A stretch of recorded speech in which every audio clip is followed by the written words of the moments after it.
Hello दोस्तों, स्वागत है आपका यूट्यूब चैनल पर। तो आज हम आपको बताएंगे दुनिया के महान साइंटिस्टों में गिने जाने वाले एल्बर्ट आइंस्टाइन के जीवन परिचय के बारे में। नमस्कार दोस्तों, आज हम आपको इस सदी के सबसे महान वैज्ञानिक एल्बर्ट आइंस्टाइन के बारे में बताने जा रहे हैं, जो विश्व के महान वैज्ञानिकों में से एक थे। इन्हें नोबेल पुरस्कार से भी सम्मानित किया गया था। इन्हें भौतिकी के क्षेत्र में बहुत सी खोजें और आविष्कार किए। भौतिकी के क्षेत्र में अपना अद्वितीय योगदान देकर शिक्षा के क्षेत्र में अपनी महत्वपूर्ण भूमिका निभाई है। वर्तमान समय में हमारे देश में कई ऐसी तकनीकें हैं जो इनके सिद्धांतों पर काम कर रही है। इनके सिद्धांतों ने हमारे देश को विकसित करने में अपना महत्वपूर्ण योगदान दिया है। जैसे ही कोई जीनियस शब्द की बात करता है तो एल्बर्ट आइंस्टाइन अपने दिमाग में चला जाता है, क्योंकि इनके जन्म दिवस को ही जीनियस दिवस के रूप में मनाया जाता है। जी हाँ दोस्तों, हम आपको बता दें, एल्बर्ट आइंस्टाइन ही दुनिया के सबसे ज्यादा जीनियस व्यक्ति थे। एल्बर्ट आइंस्टाइन का जन्म जर्मनी के उल्म शहर में 14 मार्च सन 1879 को यहूदी परिवार में हुआ था। इनके पिता सेल्समैन और इंजीनियर थे, जिनका नाम हरमन आइंस्टाइन था। इनकी माता का नाम पोलिन आइंस्टाइन था। इनके पिता 1880 में अपने पूरे परिवार को लेकर म्यूनिख शहर चले गए, जहां पर उन्होंने अपने भाई के साथ मिलकर एक कंपनी खोली। इस कंपनी में बिजली के उपकरणों का निर्माण होता था। इस कंपनी म्यूनिख के अक्टूबर फेस्ट मेले को पहली बार रोशनी से जगमगाया था। इस कंपनी से उनके परिवार का भरण पोषण होता था। एल्बर्ट आइंस्टाइन का बचपन भी म्यूनिख शहर में ही गुजरा था। एल्बर्ट आइंस्टाइन की शिक्षा। एल्बर्ट आइंस्टाइन का परिवार यहूदी परंपराओं को नहीं मानता था, इसलिए एल्बर्ट आइंस्टाइन कैथोलिक स्कूल में पढ़ने गए। स्कूल में प्रवेश के समय एल्बर्ट आइंस्टाइन सामान्य बच्चों की तरह बोल नहीं पाते थे और बचपन में वह पढ़ाई में बहुत ही कमजोर थे। कुछ स्कूल टीचर तो उन्हें मानसिक विकलांग समझते थे। कुछ समय बाद ही एल्बर्ट आइंस्टाइन पढ़ाई में अव्वल आने लगे और गणित में भी उनकी विशेष रुचि थी। भले ही एल्बर्ट आइंस्टाइन ने बोलना शुरू ना किया हो, परंतु वह प्रकृति के बनाए गए नियमों, कपास की सुई की दिशा इनका बहुत ही आसानी से अनुभव करते थे। जब यह मात्र 6 वर्ष के थे तभी इन्होंने सारंगी बजाना शुरू कर दिया था। इन्होंने अपने संपूर्ण जीवन काल में सारंगी बजाया था। जब एल्बर्ट आइंस्टाइन 12 वर्ष के हुए तभी इन्होंने ज्यामिति की खोज की और उसके कुछ फार्मूले बनाकर उनके परिणाम भी दिए। जब यह 16 साल के थे तब गणित के किसी भी कठिन से कठिन सवाल को बहुत ही आसानी से हल कर लेते थे। एल्बर्ट आइंस्टाइन स्कूल नहीं जाना चाहते थे, क्योंकि उन्हें स्कूल जाना पसंद नहीं था। वह सीधे ही कॉलेज में एडमिशन लेना चाहते थे। उनके अच्छा बर्ताव ना करने के कारण टीचरों ने उन्हें स्कूल से निकाल दिया, क्योंकि उनके व्यवहार का असर उनके दोस्तों पर भी पड़ता था। अंत में अपने प्रिंसिपल की सलाह से आर्गोवियन कैटोनल आरू स्कूल स्विट्जरलैंड गए। 1895 से लेकर 96 में उन्होंने अपनी उच्च माध्यमिक शिक्षा यहीं से प्राप्त की। इसके बाद 1900 में एल्बर्ट आइंस्टाइन ने फेडरल इंस्टीट्यूट ऑफ टेक्नोलॉजी से अपनी ग्रेजुएशन की पढ़ाई पूरी की और 26 साल की उम्र में ही इन्होंने पीएचडी कर ली थी, जिसके बाद अपना पहला क्रांतिकारी विज्ञान संबंधी पत्र जारी किया। एल्बर्ट आइंस्टाइन की शादी। जब एल्बर्ट आइंस्टाइन पढ़ाई कर रहे थे तभी उनकी मुलाकात उनकी क्लास में मिलेवा से हुई, जो पढ़ने में बहुत अच्छी थी। दोनों बहुत अच्छे दोस्त थे। कुछ समय बाद ही इन दोनों में प्यार हो गया और उन्होंने 1903 में बर्न स्विट्जरलैंड में शादी कर ली। कहा जाता है कि आइंस्टाइन की सफलता में मिलेवा का बहुत बड़ा हाथ है, क्योंकि इन्होंने एल्बर्ट आइंस्टाइन की खोज में बहुत ज़्यादा मदद की है।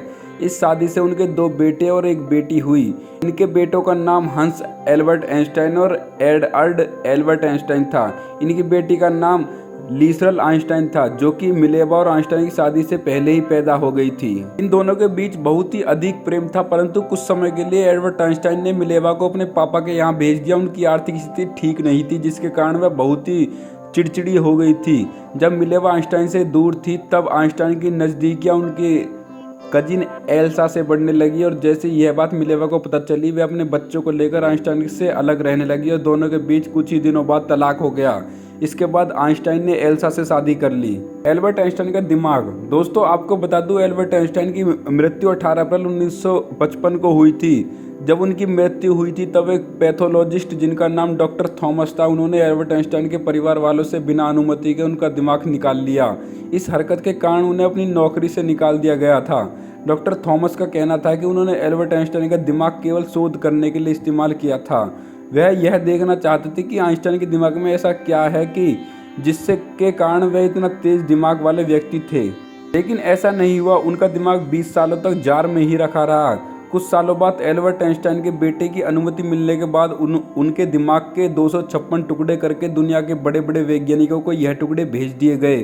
कुछ समय बाद रिसर्च करने के बाद पता चला कि एल्बर्ट आइंस्टाइन के दिमाग में ग्लियल सेल की मात्रा शायद अधिक थी। उनका लेफ्ट हिप्पोकैम्पस थोड़ा बड़ा था, इसी कारण वह आम व्यक्ति से ज़्यादा दिमाग वाले और सोचने वाले व्यक्ति थे। एल्बर्ट आइंस्टाइन के आविष्कार। एल्बर्ट आइंस्टाइन ने अपने जीवन में कई बड़ी खोज की, जिसके कारण वह पूरी दुनिया में आज भी मशहूर है। अपनी कई बड़ी खोज के कारण उन्हें आज भी याद किया जाता है। आइए जानते हैं उनके द्वारा किए गए आविष्कारों के बारे में। प्रकाश की क्वांटम थ्योरी। एल्बर्ट आइंस्टाइन ने प्रकाश की कमजोरी का आविष्कार किया था। उन्होंने क्वांटम थ्योरी में ऊर्जा की छोटी थैली की रचना की, जिसे फोटोन कहा जाता है, जिसमें तरंग जैसी कुछ विशेषताएं होती है। अपनी इस थ्योरी में उन्होंने धातुओं के कुछ इलेक्ट्रॉन उत्सर्जन को भी समझाया।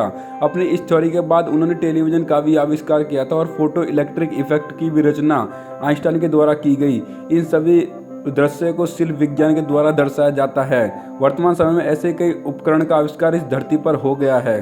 Equal to mc²। Albert Einstein के द्वारा न्यूक्लियर ऊर्जा का आविष्कार किया गया है।